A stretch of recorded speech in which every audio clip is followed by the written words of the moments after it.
11번 다음 시나리오의 상황에 이후에 전개된 사실로 옳은 것은. 자, 선지를 보니까 이것은 이제 후삼국의 그러한 어떤 연디기에서도 물어보는 문제인데요. 자, 보면 이제 완산주라고 되어 있습니다. 수도가 완산주면은 여기는 이제 후백제가 되겠죠. 왕이 넷째 왕자인 금강을 총애하여 왕위를 물려주려 하자 첫째 왕자가 이게 신검이 되죠. 여기서 왕은 견훤이고요. 신하 신덕과 영순의 권위를 받으려 왕을 금산사에 유폐한 뒤 대책을 논의했다, 이렇게 되어 있습니다. 자, 이게 바로 이제 936년에 바로 이제 신검이 아버지 이제 견훤이 이제 배다른 형제인 막내 금강을 총애해서 왕위를 물려주자 하자 이 금강을 죽이고 견훤을 어, 유폐합니다. 금산사 김제 금산사에. 그래서 어, 견훤은 이제 여기서 이제 탈출한 다음에 왕건에게 고려 태조 왕건에게 어, 이제 귀부를 하게 되고요. 그리고 결국 최후의 일전으로 1, 2천 전투에서 고려군이 후백 신검이 이끄는 후백제군을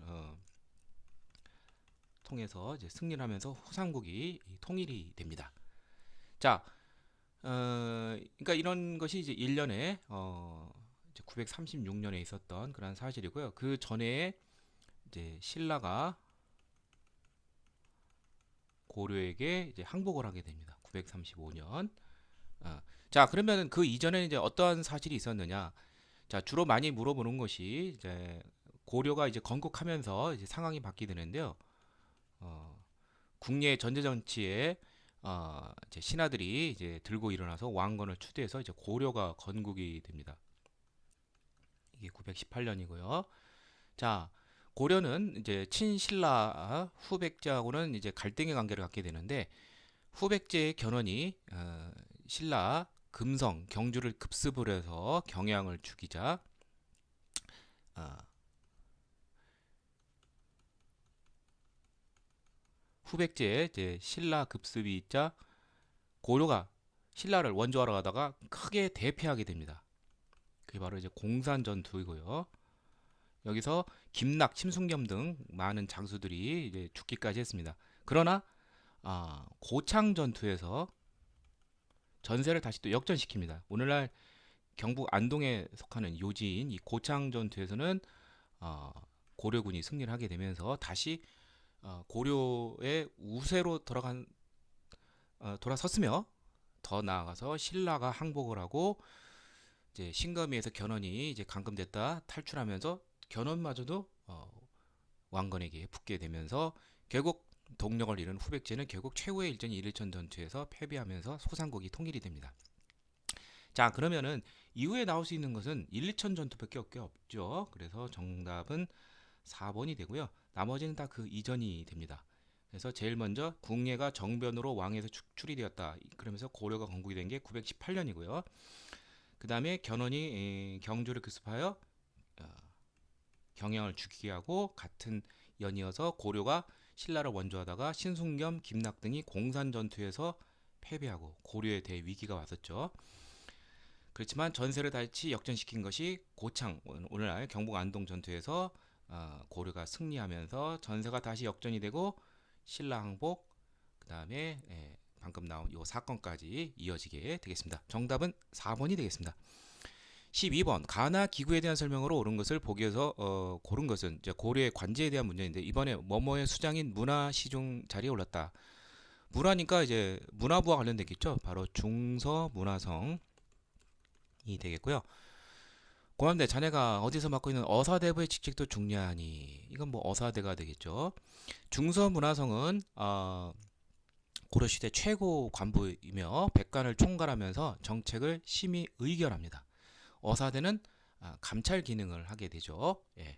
자, 그래서 정답은 중서문화성에 맞는 설명은 니은 국정을 총괄하는 최고 중앙관서였고, 자, 그다음에 어사대하고 또 하나가 이제 중서문화성의 하위 관리인 낭사는 이제 대관을 구성을 하면서 이들은 서경, 간쟁, 봉박 이러한 언론 기능을 담당합니다. 서경은 뭐 관리의 인면이라든지 법령 개표에 있어서 동의를 얻는 절차이고요. 간쟁은 왕께 충원하는 것이고 봉박은 왕의 부당한 명령을 거부하는 것입니다.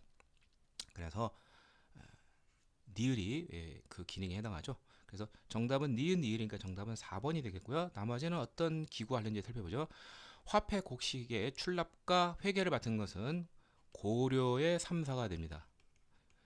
조선의 3사는 언론 기능을 담당했는데 고려의 3사는 재정 기능을 담당했고요. 원가섭기의 도평의사서로 개평했다. 이것은 도병마사라는 제추회의, 중서문화성과 중추원의 2품 이상의 고위관리들이 모여 회의인데 여기서 국방 문제 같은 것을 군사 문제를 다루는 그러한 회의 기구가 도병마사인데 원간섭기에는 도평부의사서로 개편이 되면서 그 기능이 일반 정무까지 이어지고 구성원도 더 늘어나게 됩니다. 자, 그래서 정답은 4번이 되겠고요. 13번 가에서 나를 일어난 순서대로 옳게 나열한 것은 이것은 고려 중기 정치적 격변에 대한 연대기로 물어보는 문제인데요. 자, 가 금국을 정보라고 주장했던 묘총이 서경천도가 어르자 국호를 대위 연년을 천계하며 서경에서 난을 일으켰다. 묘총의 서경천도 운동이죠. 1135년이고요.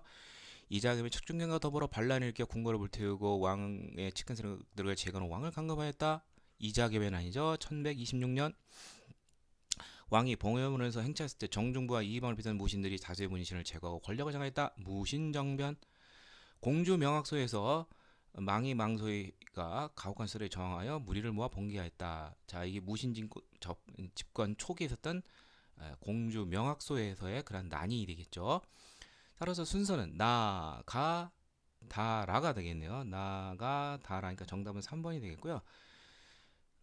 이제 문벌 귀족 사이에서 모순이 드러난 게 이자겸의 난이고 문벌 귀족이 둘로 쪼개서 개경파와 서경파로 나눠 싸우는 게 묘총의 서경천도 운동이고요. 그 다음에 문신들에 의한 그러한 멸시천대를 이제 뒤집어 엎은 게 무신정변이고 무신정변 이후에도 무신들이 농민들에 대해서 좋은 정치를 못하고 타막을 펼치자 이러한 농민 천민들의 반란들이 많이 일어나는데 그 중에 대표적인 것이 공주 명학소에서 있었던 망이망소 형제의 난이었습니다. 다음 14번 가왕의 업적으로 오른 것은 조선전기 편찬사업의 특징에 대해서 말씀해 주시겠습니까? 자, 조선전기 편찬사업에 많이 등장한 왕은 세조 성종인데요. 자, 이 시기에는 우리의 역사, 문화, 지리, 음악 등 다양한 분야에서 편찬 산업이 활발하게 이뤘습니다. 뭐뭇은 동문선, 서거정의 동문선이라든지 동국여지 승람 역시 이것도 서거정에 관련돼 있고요. 악학개범, 성현 등이 이제 관여했는데 시문집, 지리서, 그 다음에 음악에 관한 거 등등등 이런 것이 이제 편찬이 된 시기는 바로 조선 후기 성종 때라고 보시면 되겠습니다. 뭐 대신 뭐 의학서라든지 천문 역법 뭐 이런 거 나오면 세종대라고 보면 되겠고요. 자, 세종대 편찬 사업 중에서 가장 으뜸이 되는 것은 바로 경국대전이 되겠죠. 예. 통치 규범을 정리한 이 경국대전이 시험 문제 제일 많이 나오고요. 그래서 쉽게 정답은 4번이라는 것을 우리가 알 수 있습니다. 자, 나머지는 어느 왕의 업적인지 살펴보도록 하죠. 문화부의 낭사를 분리하여 사관으로 독립시켰다. 원래 낭사, 중서문화성의 낭사가 앞서 문제 나왔지만 이제 그 언론 비판 기능이 있는데 문화부에 소속이 되면 문화부의 그런 이제 재신들을 마음대로 비판을 못하죠. 따로 분리해서 사관으로 독립시킨 것은 왕권을 강화했던 바로 태종의 그런 업적이고요. 국호를 조선으로 바꾸고 수도를 한양으로 옮겼다. 이건 태조 이성계에 대한 업적이고 한양을 기준으로 한 자주적 역법된 칠정사를 만들었다. 자주적인 거 나오면 세종대왕 직전법을 제정하여 현직 권력에만 수조제를 지급했다. 직전법 제정은 세조가 되겠습니다. 자, 다음 15번 가에서 마에 들어갈 내용으로 적절하지 않은 것은 고려시대 불교 문화를 찾아서 사찰들이 쭉 나왔네요. 자, 하나씩 보도록 하죠. 안동 봉종사 하면 주심포 양식으로 유명하고요. 가장 오래된 목조 건축물이죠. 이 주심포 양식과 관련된 세 개의 건물을 외워두세요. 안동 봉종사 극락전, 예산 수덕사 대웅전, 영주 부석사 무량수전. 요 세 가지는 자주 나온다는 거. 자, 그런데 팔상전을 통한 5층 목탑의 구조. 자, 이 팔상전으로 부처의 생애를 이제 이제 묘사한 그러한 그림이 있는 이제 전각을 이제 팔상전이라고 하는데, 이것은 조선 후기의 대표적인 어, 목조 건물인 바로 충북 보은이라는 데가 있죠. 보은 법주사의 팔상전이 유명합니다. 그러니까 이건 틀린 내용이죠. 정답은 바로 1번이라는 걸 알 수 있고요. 그다음에 논산 관촉사 석조 미륵보살 입상, 이른바 그 은진미륵이라고 불리우는 굉장히 크고 얼굴이라든지 그 위에 무슨 모자 같은 것도 굉장히 큰, 약간 어떻게 보면 좀 무섭고 우스꽝스럽게 그려져 있는데, 고려 초기의 어떤 지역적 특색, 어떤 뭐 심각한 어떤 아름다움을 보여준다기보다는 어떤 지역적 특색을 보여주는 그런 특징이 있죠. 예, 그래서 석조 미륵보살 입상 맞고요. 그 다음에 순천 송강사. 송강사는 유명한 이제 국사, 당대 뛰어난 승려들을 많이 배출을 했죠. 여기는 원래 그 보조국사 진울이 수선사 결사 운동을 원래는 이제 공산 저쪽 대구 지역 거조사에서 시작을 했는데, 이쪽으로 옮겨서 조계산 송강사, 그래서 여기서 이제 수선사 결사 운동이 활발하게 이루어졌습니다. 따라서 이건 보조국사 진울의 생애와 관련이 돼 있고요. 그다음에 합천 해인사, 여기는 이제 해인사 장경판전에 바로 이제 이른바 팔만대장경 장경판이 여기 이제 소장이 되어 있죠.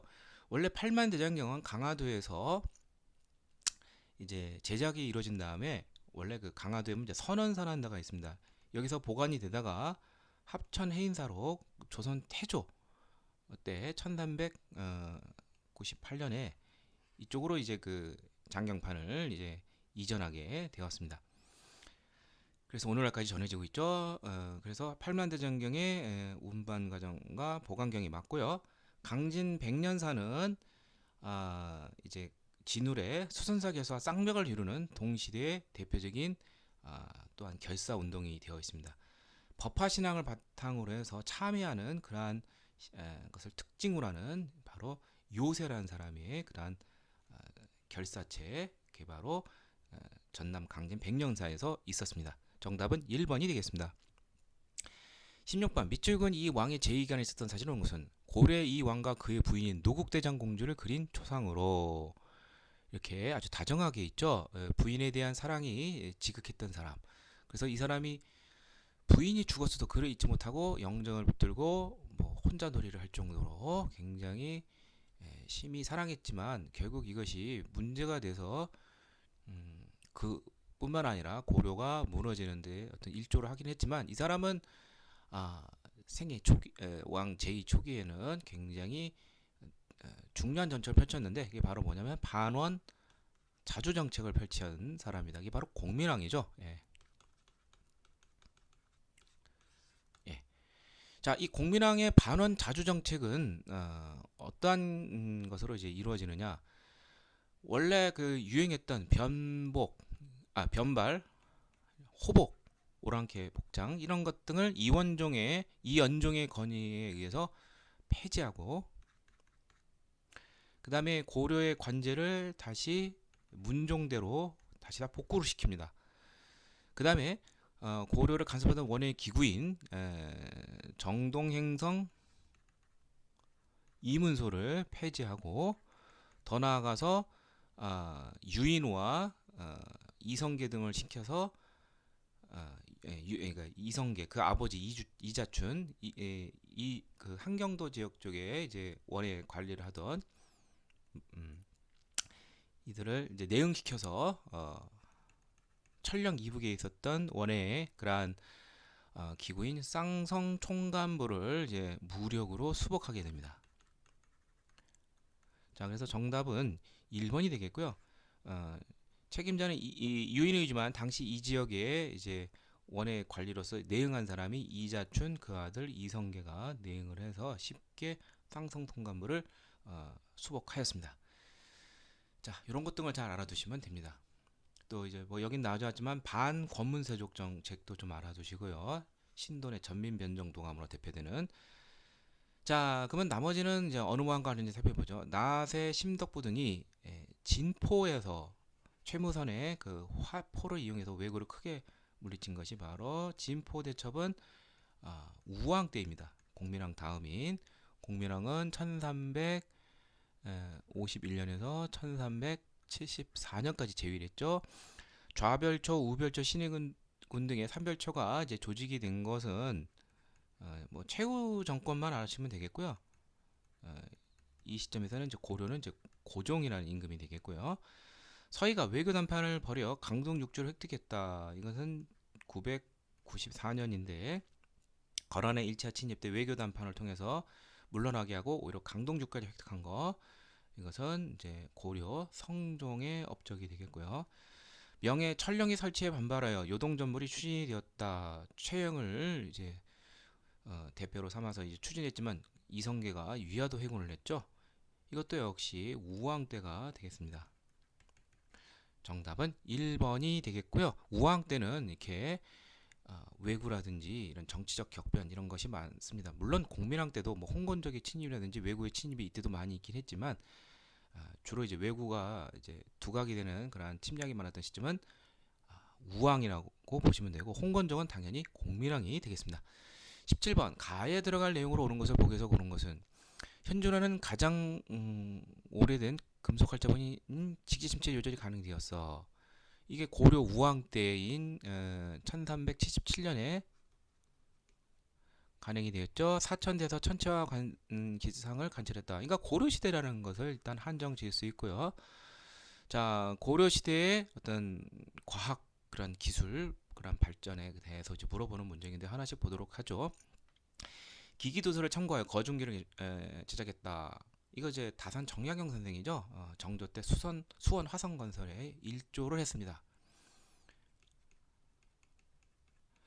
화통도감을 설치하여 화약과 화포를 제작했다. 앞서 문제에서 나왔었죠. 나세 심덕부 등의 그 진포대첩에 이 화통도감을 설치를 건의한 사람이 최무선인데 그래서 화약과 화포를 제작한 것을 이 전투에서 잘 써먹은 것이죠. 이거는 이제 고려 거의 말기 맞는 내용이죠. 그 다음에 우리 약재를 소개한 향약 구곡방을 편찬했다. 맞습니다. 이것도 역시 고려 후기 고종 때인 1236년에 우리 의학에 관한 그런 문헌이 편찬됐고요. 조심할 것은 세종대왕 때는 조선 초 향약 구곡방이 아니라 향약 집성방이 되겠습니다. 그래서 정답은 쉽게 니은과 디귿이라는 걸 알 수가 있으니까 3번이고요. 농업기술정책 방안을 제시한 임원경제시 이거 서유구죠. 조선 후기 서유구가 지은 농서가 되겠습니다. 다음 18번 가시대의 경제상황으로 오른 것은 이것은 대동여지대 일보로 모모시대 국제무역항이던 병란도 이건 뭐 고려시대가 되겠죠. 고려시대의 경제상을 묻는 문제인데 고려시대의 경제상을 묻는 문제는 뻔합니다. 병란도하고 또 하나는 화폐.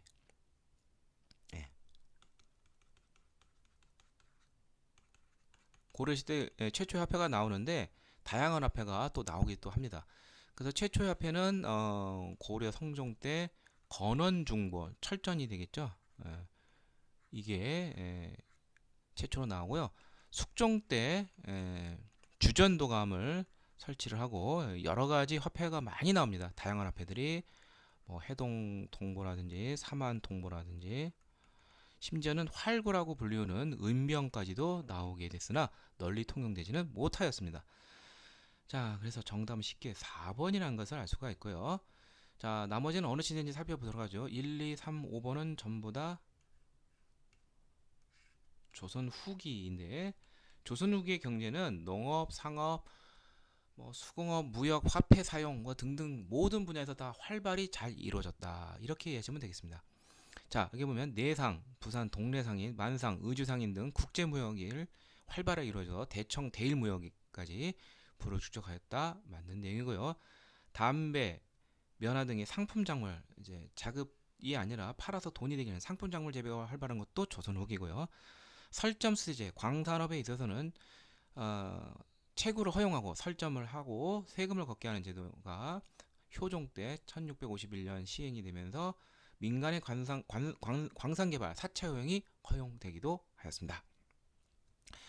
19번 가 인물의 활동으로 오는 것은 이곳은 논산 도남 서원은 호가 사계인 누구의 학덕을 가리키기 위해 세워진 것으로 최근 유네스코 세계유산에 등재된 9개 성 중에 하나입니다. 아들인 김집과 그러면 이 사람은 성이 김씨라는 걸 알 수가 있고요. 그 사람의 제자인 송시열, 송중길이 함께 배양되어 있다. 두 차례나 사역을 받은 기호지방의 대표적인 서원입니다. 그러면 송시열, 송중길은 다 서인 계통이죠. 바로 이 서인의 어떤 계보를 찾으면 되겠는데요. 서인의 계보를 보면은 이제 보통 이제 이를 중심으로 하죠. 예. 자, 이에서 김장생이라는 사람이 있습니다. 이 사람이 이제 그 예학으로 유명한 사람인데 뭐 예, 예학, 보학, 뭐 족보 따지고 뭐 이런 거 예 복상 기간이라든지 그래서 이제 예송 논쟁 이런 거하고 관련이 돼 있는데 이 사람의 아들이 김집이고 또 이 사람의 제자가 양송에 해당하는 송중길, 에, 뭐 송시열 이런 사람으로 이제 이루어지고 주로 이제 그 기호 이제 뭐 이제 이쪽 그 경기 충청 이쪽 지역 이쪽 지역의 그런 학통과 관련되어 있습니다. 호서 지역 쪽이 좀 많죠. 송시열이 괴산이 되기 때문에 자, 그래서 정답은 이 사람은 이제 예약하고 이제 태도라고 볼 수 있으니까 정답은 쉽게 5번이라는 걸 알 수 있는데 가래 집남 집에서 지켜야 될 예의 범절 이것을 저수로 해서 예약을 조선의 현실에 맞게 정리하였다. 이것이 정답이 되겠습니다. 김장생이 되겠습니다. 자, 그러면 나머지는 어떤 사람인지 살펴보도록 하죠. 양명학을 연구하여 강화학파를 형성하였다. 자, 이게 김장생이라는 건 모르더라도 김씨라는 걸 일단 알 수 있고요. 그 양명학 강학파로 유명한 사람은 18세기 초에 활약했던 정제두가 되겠죠. 소론 계열. 무호사의 발단이 된 조의제문을 작성하였다. 이건 이제 김종직인데, 자, 이 사람은 성종 때 사림을 등용할 때 나타난 사람이죠. 뭐 이제 이거는 다 17세기 이후의 인물이니까 16세기 후반에서 서인 나오고 이런 것은 그러니까 이건 될 수가 없는 내용이죠. 자, 동호분답을 통해 다양한 개혁안을 제시했다. 뭐 수미법, 십만양명성 뭐 등등등. 이것은 이에 해당이 됩니다. 이시니까 안 되고 이 성악십도를 지어 군주의 도를 도식으로 설명해서 군주 스스로 이끌 것을 종용선 퇴계 이황생이니까 역시 이것도 해당이 안 되겠죠. 물론 이제 학통으로 보면 이희 김장생 이렇게 이어지는 것은 맞습니다. 다음 20번 가에 해당하는 문화유산으로 오는 것은 이것은 조선 정계 석탑으로 국보 제2호입니다. 원나라 탑 양식을 받았으며 화려한 조각이 돋보이는 석탑입니다. 자, 우리나라는 이제 3층 석탑이고 많이 보던 석탑 아닌 것만 찾아도 쉽게 나올 수가 있죠. 이게 바로 원각사지 10층 석탑이고요. 한국사 능력 검정 시험을 치르신 분들은 최소한 국보 한 10호까지는 다 외워두시는 게 좋습니다. 웬만하면 국보 그 호수까지 다 알아두신 게 좋아요. 예, 국보 3호는 이제 북한산비가 되죠. 예. 자, 원나라의 그 양식을 받아서 이 화려한 조각이 이제 잘 이렇게 세워져 있습니다. 저기 종로 3가 탑골공원 안에 있으니까 여러분들 잘 알아두시길 바라고요. 정답은 이제 1번이 되겠고요. 자, 뭐 여기서 탁 봐도 알 수 있는 거 이거 10원짜리에 나오는 거 이거 불국사의 다보탑 2번은 백제의 유명한 탑 뭐 정림사지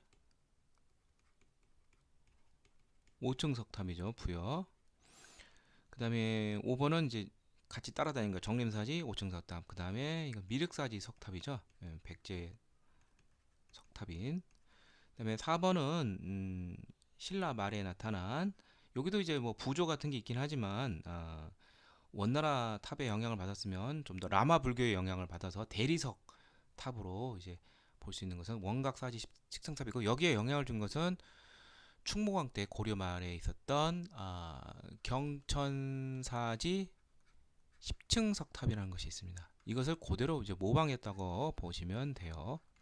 대리석탑이고 이것은 신라만에 나타난 진전사지 3층 석탑이 되는데 신라의 그 3층 석탑은 맞지만 여기 이제 화려한 부조가 잘 새겨져 있습니다. 정답은 1번이 되겠습니다.